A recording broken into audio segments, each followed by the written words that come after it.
David Surkamp from Pavlov's Dog. It is my pleasure to talk to you as the proud owner of this and at the sound of the bell, and these have been in my collection for 50 years, and that has been 50 years we have never seen this band in Australia. So I'm really glad you're coming down to play the Not my fault. Although you did have the visit to Australia, because you were telling me about the trip down here and hanging out with George Young. Yeah, I came down and I guess it was CBS back then, maybe. Recall the meeting with George Young. What was that all about? Well, I did an interview on the radio, and we got a phone call, and I don't know if it was Harry Van or George Young, but they said, "Oh, we're fans," and I was like, one of my first singles was "Friday on My Mind." I get this. I mean, I was out of my head. You know, I was so excited. And they asked me to come down to, I think it was called Albert Studios. Albert Studios, yeah. Is that true? Yeah, owned by David Albert, and they were the house producers. They called the radio station and said, "Do you want to come?" And I was with my songwriting partner Douglas Rayburn, and my best friend growing up, Robbie Pettit, who was managing us at the time. And we spent like all afternoon with them. And they couldn't have been the two nicest guys on the planet, you know. Mm. And I had like tapes of Lost in America, which was, I think, our fourth album or something. And they demanded to hear the whole thing, wow, which was unbelievable. Mm. And getting critiqued by those guys was like, you can't pay for that, you know? Of course, because, you know, not only Easy Beats, they were Flash in the Pan. They also went on all those AC/DC albums. Yeah, well, they had put out a second Flash in the Pan record. Yeah. So I loved all of it. AC, I mean, you name it, I loved it, you know? Yeah. So the invitation just blew my mind. So Pavlov's Dog formed in St. Louis back in the 1970s. Do you say St. Louis or St. Louis? I say St. Louis. Okay, I'll go with St. Louis then. Does Pavlov's Dog 2025 still share a lot of those musical values that you had back in 1972 and the direction you had planned to take this band into? Oh, more than you could possibly know. Abby Styling, our musical director, and come on, she's like the best player in the band. I mean, everybody in the band could solo, but nobody solos like Abby, you know. She's ridiculous. She wrote a new song, and I don't have anybody else's songs on our albums ever, but Abby wrote something called Calling Siegfried or Siegfried Calling, and I was like blown away.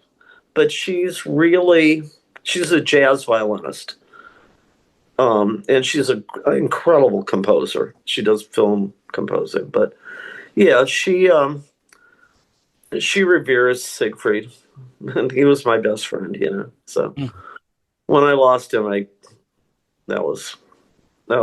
I mean, we've had a lot of deaths over the last 50 years, but I think Siegfried was the KO for me. Yeah. But yeah, I mean, we're all, you know, we're not a oldies band. We're not a classic rock band. I mean, we've never done a tour when we didn't do new songs that nobody ever heard and can't buy for, well, a year in this case. We've been playing Another Blood Moon for close to a year, and it's on Wonderlust. They'll be out next month. So, I mean, you know, it's all about my songs, isn't it? Oh, absolutely.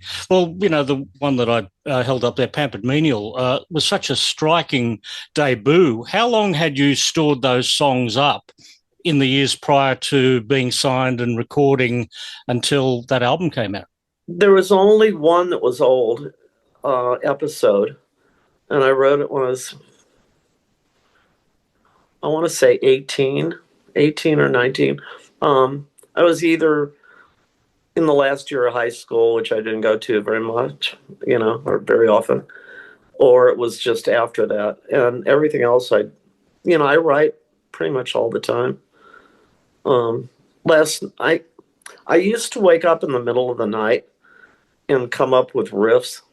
And it happened to me again last night. It hasn't happened to me in months because my wife is critically ill. And but yeah, I was like normal. I came up with two really great guitar riffs. So they'll turn into songs. Actually, Ian Matthews, my friend Ian from Fairport, Matthews Southern Comfort and all that. He sent me 2 songs worth of lyrics this morning out of fucking nowhere. Yeah, right here on my phone. It's incredible. So will you put music to that? I guess. I don't know. They're really good words. Has there been a David Surkamp and Matthews collaboration before? Oh, yeah. We had a band called Hi-Fi. Yeah, well, I mean, we've been friends for like 45 years. And my 2 favorite bands were Fairport Convention and King Crimson. And they were all kind of interlocked. You know, I played with a lot of the musicians in both bands, you know, Bill Bruford and stuff. But, well, Ian, obviously. Sang with Sandy Denny. You know, I've done this stuff. Well, Bill Bruford was on the second album, At the Sound of the Bell. Yeah. Had you already been a friend of his, or did you become friends of his as a result of him being on the record? Well, our first drummer sucked really hard, and so I needed a drummer. And I think it was Sandy Pearlman, one of our producers, said, "Who are your favorite drummers?" And I think I probably said Mike Giles and Bill Bruford, because I would have started with King Crimson, then I would have gone over to Dave Maddox, you know, from Fairport. But so yeah, he called up Bill, and Bill was in between gigs.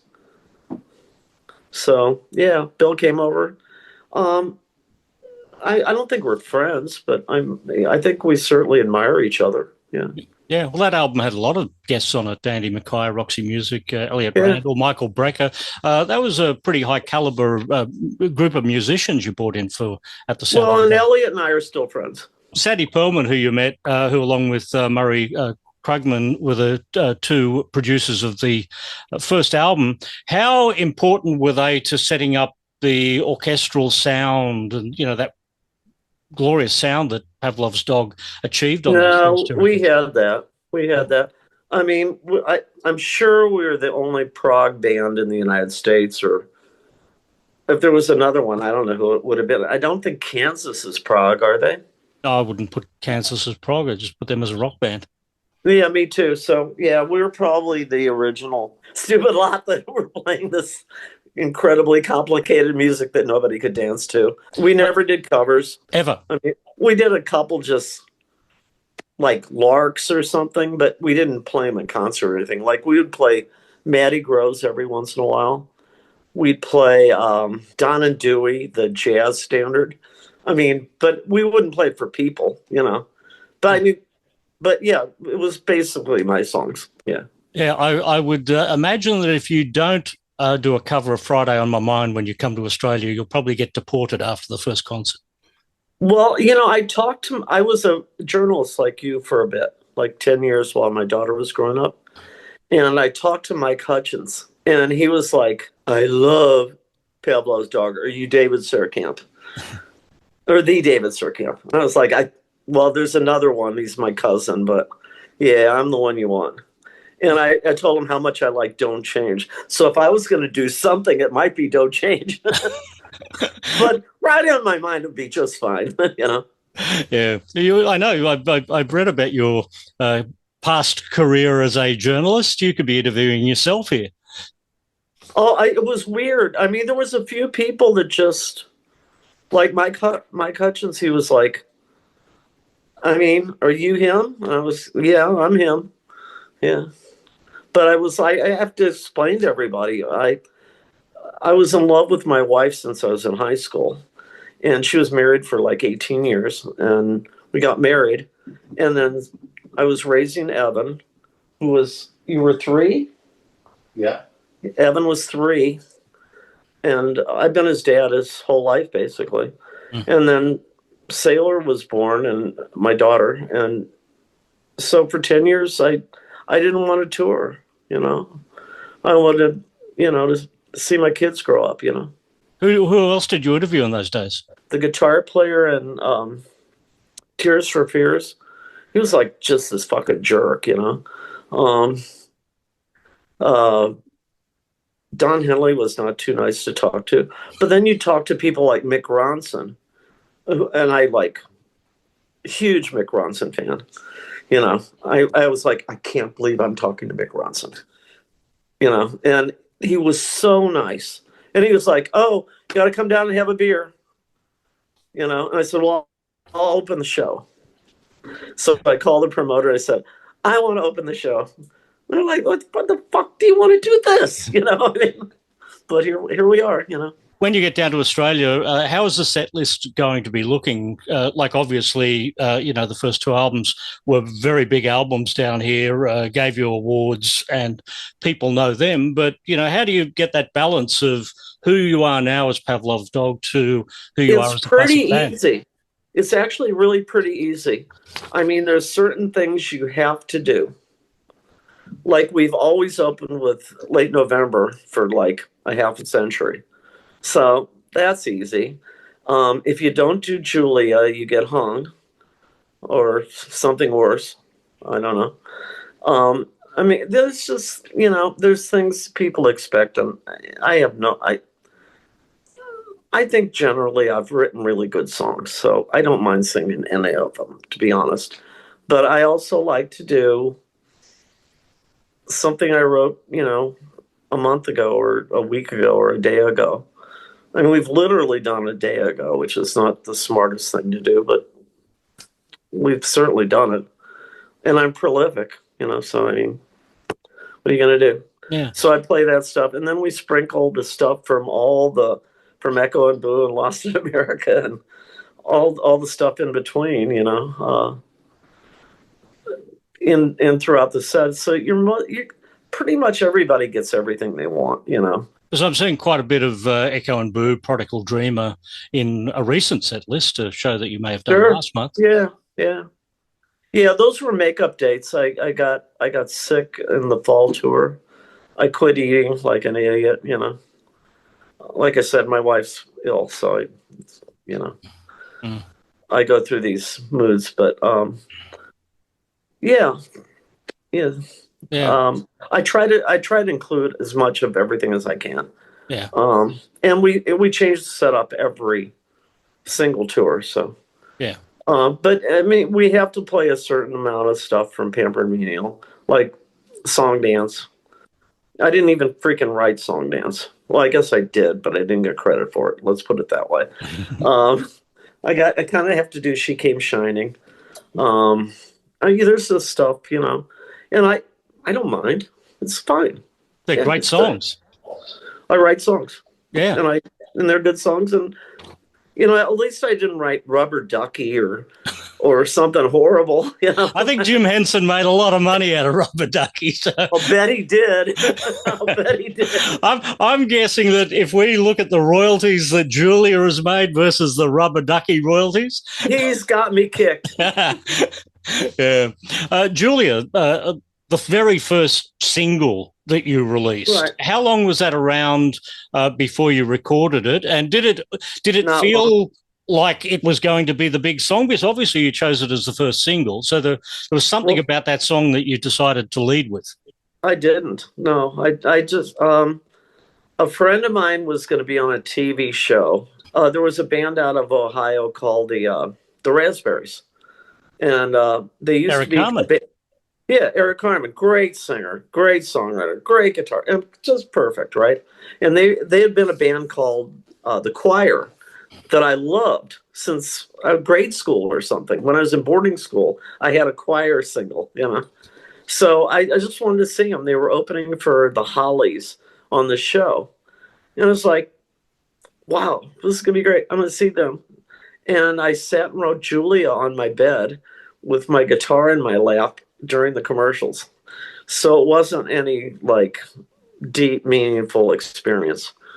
It was just another song. But that's interesting you say that, because Elton John says that your song came out in 10 minutes. Do the best songs happen the quickest? I mean, mine was not 10, but it wasn't 30. It was somewhere in between. It just came. I literally wrote it out longhand. So it wasn't, it, it wasn't a demonstration of, hard work or anything. So who's in the band that you bring down? The best. No, Abby and Mark and I, and we're kind of like the core of the band. Mark Maher plays piano. Abby's our principal soloist. And then Rick, our bass player, Rick and Abby are married and they have 2 boys, and they can't both always leave St. Louis because the kids are, in grade school and kindergarten and stuff. So Rick can't do Australia, which is killing him. So we're my good friend Chris is going to be playing bass, and my lead guitar. I have a history of, after the first band, having incredible guitar players, and I have Liam Christie, who I've known for 45 years, and he's like the master flamenco player in St. Louis, but he came from Prague. He came from Robert Fripp land. So yeah, it's going to be incredible. I'm really looking forward to seeing these shows. Well, and Steve Bonk, our drummer, has been in the band like 8 years or something. So I mean, we're just fine. So Sydney, Melbourne, Brisbane, down the east coast of Australia, and you're jumping all the way over to the other side and going to Perth. No Adelaide this time, so I think you've got an incentive to come back and do another tour in a couple of years. Do you live in Adelaide? I'm in Melbourne, so. Oh, good. So I'll meet you in person. I'll be absolute. Do you think I'm going to give up the opportunity to hear this album live that has been sitting in my collection for 50? And you can say 50 fucking years. Well, now he sounds like me. All right. Thanks, Nate. See ya.